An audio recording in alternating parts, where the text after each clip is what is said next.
Man, welcome back to another episode of the Think Successfully Room. This is a platform where we focus on building mindsets, we building character, bringing value to both you and your people, and aligning your body with your intelligence. I am your host, QB, so effing amazing. Um, I got a doctor on the call today, and not just any doctor. I'm very big on how important it is to sleep, and she is certified and is in regard, or how would you title that? Sleep. I'm a board certified sleep physician. Sleep physician. That's what I meant to say. My apologies. So Dr. Brown, appreciate you for hopping on this call with me. Yeah, no, thank you so much for having me. Yeah, no problem. So before I really get into the questions that I have, what experiences did you go through in life that kind of steered you to become a sleep physician? I think really personally it was my journey with sleep issues too, and having a child that had sleep struggles. I think Mhm. that really walking through chronic sleep deprivation and exhaustion, and coming out the other side after learning so much and understanding that this is a problem that's very common among a lot of people. That was what motivated me to then start to do this for others. Okay. So as I mentioned before, I'm a new parent. My son will be 4 months, October 20th. And Mm. we struggled as new parents. We struggled as far as like getting the proper sleep needed, because when he's ready to eat and he need to be changed and all of those things, we can't really control that. So as new parents, like what steps can we take to make sure we get the adequate sleep that we need? Yeah, congrats on having a new Appreciate baby. you. Thank Yeah, I think when you're going into that season, really being aware that, yeah, you're going to have to kind of patch things up a little bit because your life is going to revolve around having that newborn. you. Hmm. Um, but usually by the time they're 3 to 4 months, they start to get more consolidated sleep. Hmm. So what you can do is take advantage of, okay, if they're, I know people say, oh, sleep when the baby sleeps, and we all know that's really impossible. It But is. try Yeah. to find try to find moments of rest. Okay. Try to prioritize what are the things that we absolutely have to do, what are things we're willing to let go of. Listen, if you can kick your legs up and just maybe leave the dishes in the sink for a minute while your Hmm. baby is taking a nap, do that, right? So build in rest as much as you can during that season. As the baby sleep gets more consolidated, which actually happens very soon, so things you start to see things get improved. Then you really need to make sure that you are focusing on optimizing your own sleep. And Okay. so, start learning how to. Usually, you have some strategies on trying to teach the baby to start sleeping on their own slowly, Hmm. because that will buy back time. That way, when they have their wake ups in the middle of the night, they could put themselves back to sleep. So, if you teach them Right. early, you're going to be saving yourself a whole lot of stress in the future. And so, and at this age, they don't you. I mean, you can hold them to sleep, but start learn teaching them to fall asleep independently. I would say that's the biggest piece, especially if you want to get more sleep overnight. That would be the biggest piece for you. Mhm. I was so excited when he came that it was hard for me to put him down, and Mm, it kind of mm. turned into something I didn't want it to turn into. So now it was more so like I would say the first two months he wouldn't sleep unless you was holding him. We tried to put him Mhm. in bed, and it was very difficult to kind of break him for that from that. Um, could you possibly explain like the lack of sleep, what this can do physically and mentally as a parent, how it could affect you? Yeah, so many levels. I think the first is your own energy levels. You need sleep because that's where you almost like recharge. Mhm. So when you don't sleep well, you're more likely to feel exhausted. So almost feel like you're living in a fog. Mhm. And that can affect your decision making, that can affect your emotional well-being. So there's more anxiety, more depression, more irritability, and mood swings. If you don't sleep well, you're going to probably then, have changes even in within your own body. You're more likely to feel sick. There are other conditions like heart attacks, high blood pressure, that can occur when we don't get enough sleep. Mm, You are also at risk for, drowsy driving, which is very dangerous, it is. right? Mm, Um, and then, like, again, executive function. If you think about a newborn, what are the things they need? Being able to really be there the best you can, mhm. is dependent on good sleep. So many reasons and so many things can occur when we don't prioritize sleep. It was a problem we ran into in the hospital, uh, Mm, where he wouldn't sleep unless he was on his stomach, and I think mm, it's very important for a baby to get the proper sleep as well. yeah. But when we was in the room with him and we noticed that, okay, he don't like laying on his back. Like it's only a Mm, matter of time. Probably after I give it like 5-10 minutes, he's gonna get up. But when we mm, laid him on his stomach, it seemed like he slept the way he should be sleeping, and the hospital had a problem with us laying him on his stomach because they felt that maybe he could choke on his spit up or however it is that they explained that.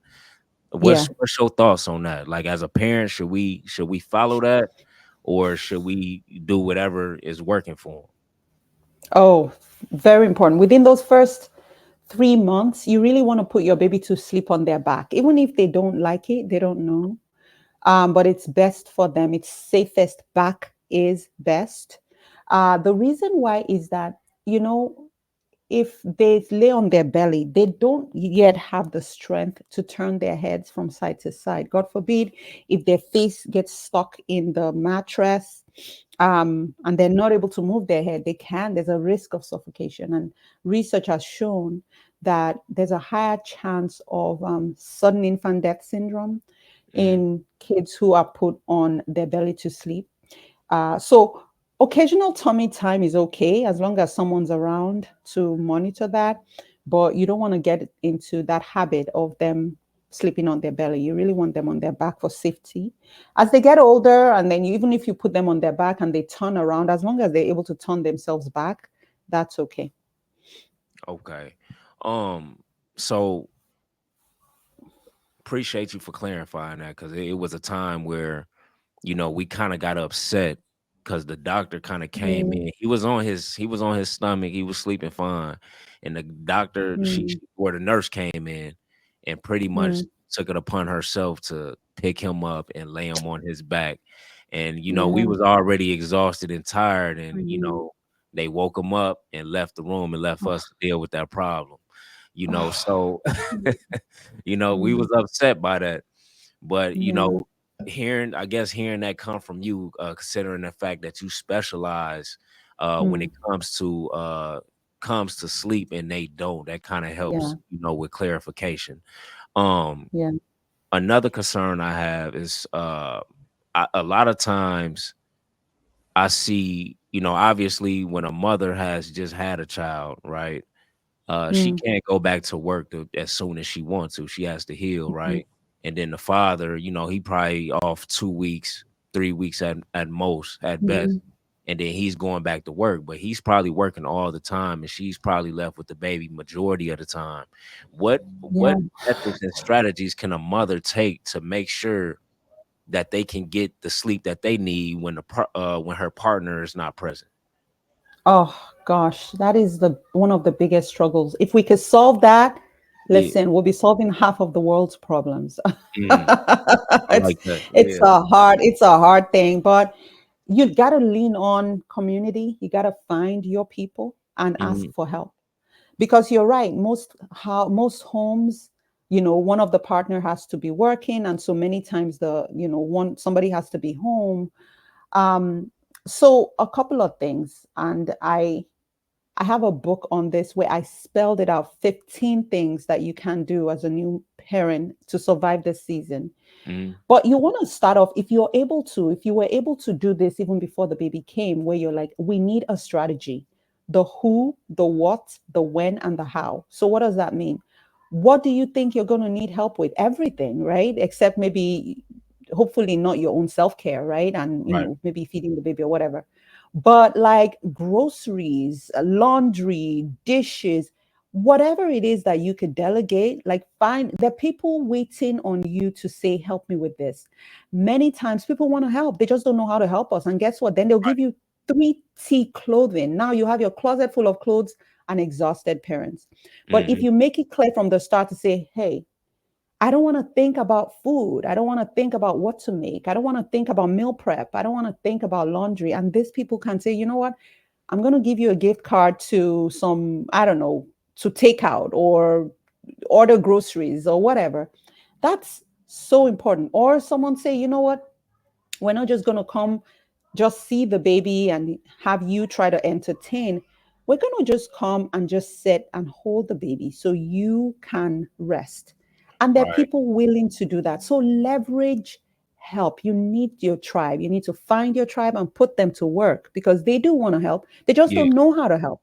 Make sure Right. they Right. wash their hands and whatever. Nobody's sick around your baby, but you need that community. You need the people you trust to come in and step in and help. And then, so I think that's the key. The second thing I would say is really ditch the unrealistic expectation. You go online, you go on social media, and you see all kinds of people making this glamorous, making it look like having a newborn is like the most glam. It is messy. It is ugly. Don't like get off there. Get off social Yeah. media. Get off comparing yourself. Set expectations to say, you know what, this season we're going to keep our heads low. We're going to love on ourselves. We're going to love on our babies. And then you start, it relieves you of the pressure to do things a certain way. So you could do it the way it works for you. Hmm. And then another thing I would say is that self-care thing, it is not overrated. Find a way to build in, like get outside, take a walk, make sure you have something that nourishes you through this season. I think that is so important because you will be sleep deprived no matter how good your baby is as a sleeper. There will be elements, but these are ways to kind of help you combat the fatigue. These are ways to help you stay, sane, I would say. Yeah. It can really be a game changer.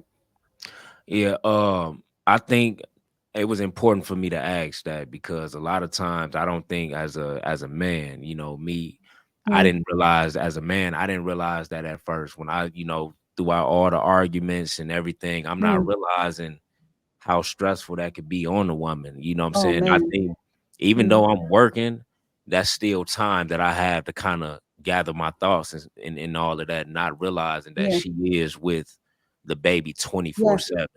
So I Yeah. asked that question not only for the women to find ways to deal with that, but also for the fellas to understand how important it is for the woman to be able to have that time to unwind Mm, and relax. And also I think a lot of times women are, I don't know what it is if it's an ego thing or if they just feel like they don't want to ask for help because they feel like they got it. yeah. But as Mm, people, I think is, especially if you got good people around you, I don't think you should be mhm, afraid to ask for yeah. help when you need it. Um, Mhm, another question I wanted to ask you as far as postpartum depression. I know mm. we hear that term a lot, but how exactly serious is that? And when at what point should they seek professional help? Oh, that's a great question. So it is quite common. People talk about the postpartum blues, and it can sneak up on you or it could come suddenly. I think Mm, it's worse if you already have a level of mood issues even before the baby came. That can kind of tip you over the edge. But many times it's just that feeling of apathy, chronic exhaustion, less not really interested in, the things that really used to interest you. You may mm, start to notice a lot of crying spells, maybe not eating as well. And all those things would be considered to some degree. We would expect that there will be changes in our, if you've not slept well, you have a new baby, you have all this new responsibility, and you got to take care of them and take care of you. It's a lot. I yeah, think as early as possible, don't wait until you have to reach out for professional help. Just find someone you could talk to, find someone you can confide in to kind of either normalize your emotions or to kind of gauge to say, hey, I don't like where this is going. So I think that's really important because I feel like sometimes by the time women realize, oh my gosh, we've gone too far, they have gone too far.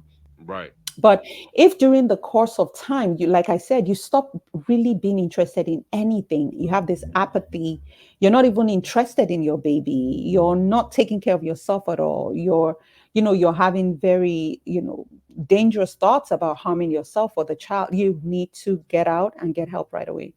And this is something, like I said, can sneak up on women. And so this is something I would say to advocate for anybody that has a new mom in their community. Just check in, make sure they're okay. Sometimes a call from you or a text from you, even if they don't respond, maybe what they need to light their day. Because they Hmm. may be with that baby 24/7 and not have seen the light of day. And now they get this text to say, hey, just checking in. I hope you're doing okay. I love you. It makes the world of difference. So check in on those new moms because they are struggling. And it can be very isolating depending on what community they have around them. So I think that's really important. Again, ditch the unrealistic. I say that a lot because I see stuff in on social media that looks like people just emerged out of, a magazine and they're like, yeah, this is me. My baby is just a few days old. That is not real. It is Yeah. not real. Your feelings are real and make sure that you are paying attention to them. I was just finna. So it's two questions. I just listening to what you were saying. It was two different questions that popped up. So with the social media thing, why is it that you think? Because we all know, like you said, that being a new mom, we know how difficult that could be. Uh, why is it that you feel like they run to social media and post? You know, as far as them being a new mother, the newborn, why you feel like that is? So there are different reasons. Sometimes we seek external validation Mm, because we're defining right. ourselves by the likes. Mm, Sometimes we're trying to prove something. I'm not sure why.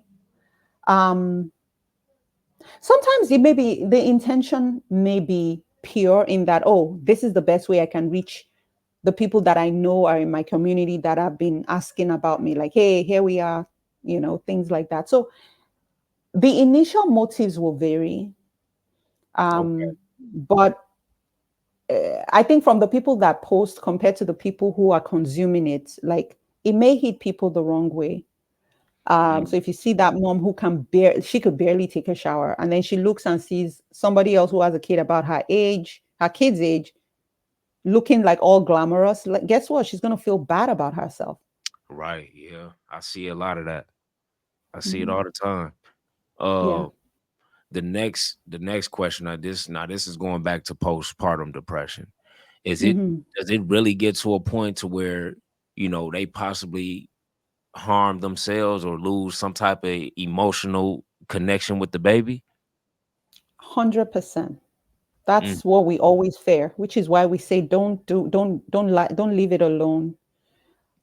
Get into find your tribe, make sure you are not, if you start to have any of those thoughts and they may start off as suggestions, reach out for help, call 911, get yourself out of that situation. But yeah, unfortunately, this is something that we see. mm, okay. Now, before, is it do you have any stories that you might be able to share as far as a new parent that reached out to you that needed help as far as, her not getting the proper sleep, or Mhm. anything like that? Do you have any success stories that you possibly could share with me and in the audience? Yeah, so I had a parent reach out to me exhausted. She had back pain because she'd Hmm. been holding and rocking the baby to sleep. This baby is getting bigger, about 4 or 5 months. Okay. And she wasn't sleeping, her husband wasn't sleeping, and so they reached out and they were exhausted, but loved on this baby, like this was their first baby, loved. So it's not for out of love, but it was starting to impact their relationship because now she was exhausted and irritable all the time and Hmm. really wasn't feeling well.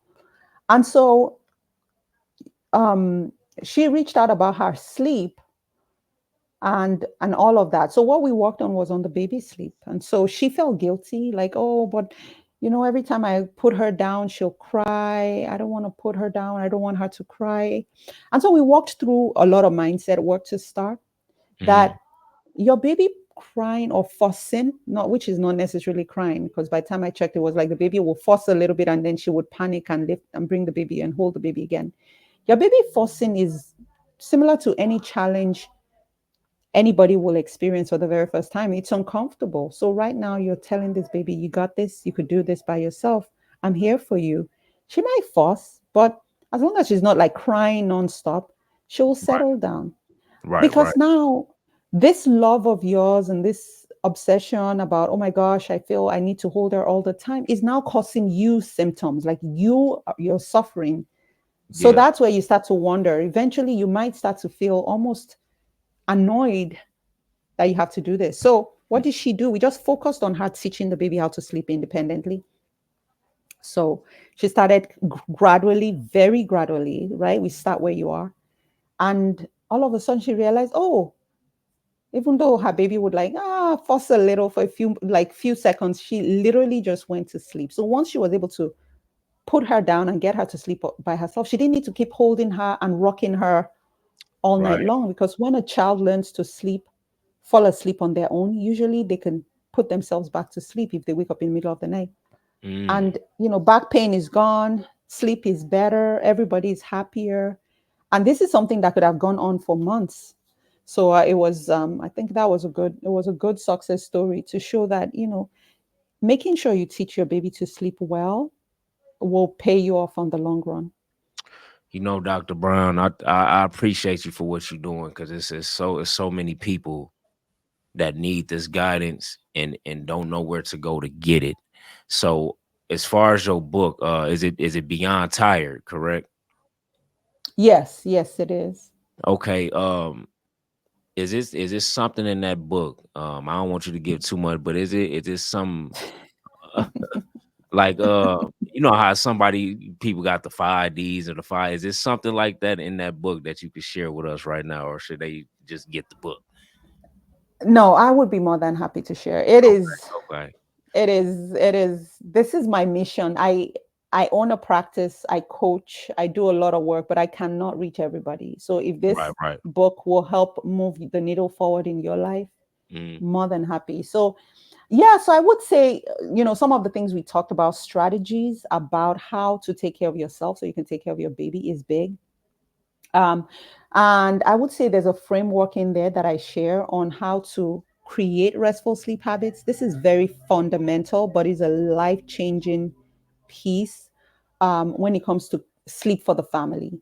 So, create stands for C. It's really the basics, the building blocks of good sleep. So CREATE. So C stands for having a consistent sleep time and wake up time. R stands for having a bedtime routine. The bedtime routine is not for just your kids, it's for you as well. mhm, E stands for an environment that is cool, dark, and noise free. All those things will promote good sleep. A is assign the bed for sleep and sleep only in bed. So don't do TV watching, video games, homework, business, email, all of that stuff in bed because it's going to cause a lot of mind racing. mm, T, the other T stands for tackle technology. So, we all know we've heard about the impact of phones and things on your sleep. So you want to just be cautious about that.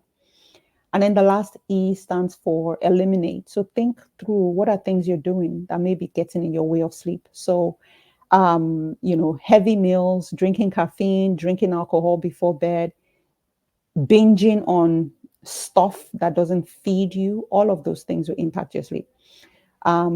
And so I think this is a very, very good place to always start when you're trying to figure out this sleep thing. How do I figure it out? I think that's a good place to start. you know, it could you share with them where they will be able to go reach find this book? Is it coming out or is it out already? Oh, it's out already on Amazon. Yeah. Okay. I think Yes. I'm gonna drop the description for them so they can be able to go check that out because that is valuable information that's needed. As a matter of fact, Yeah. in that framework, you had said something of you pretty much kind of answered a question that I already had as far as the technology and the smartphones and Hmm. the effect that they have on us, on Yeah. the quality of sleep. Hmm. So that's no, that's big. I like that. Man, Dr. Brown, is there anything you want to share besides the book? Yeah, I mean, you could follow me on social media. I'm big on making sleep a thing. And thank you Okay, for having me to no on problem. here to share. So you could do it wherever you are. Understand that sleep is one of the things we say. I think it was Ariana Huffington that said that. She said, exhaustion is not is a sign of chaos. It's not a badge of exhaust. Is not a. I'm sorry. Exhaustion is a sign of chaos, right? Mhm. It's not a badge of honor. It is, if you're exhausted all the time, there's nothing about that that's worthy of anything. So when you're well rested, you could change your world. You could literally up level your productivity, your performance, as well as your relationship. So think of optimizing and improving your sleep as one of the biggest investments you can make in yourself. I like that. I like that. Dr. Brown, appreciate you for hopping on this video call with me. Thank you. Uh, so Thank without that you. being said, we're gonna go ahead and close out. Life is good. Life is wonderful. Be blessed to be alive. Self-sufficiency is how you survive. To the kings and queens, to the guys and goddess, forever and always. Think successfully. Yeah.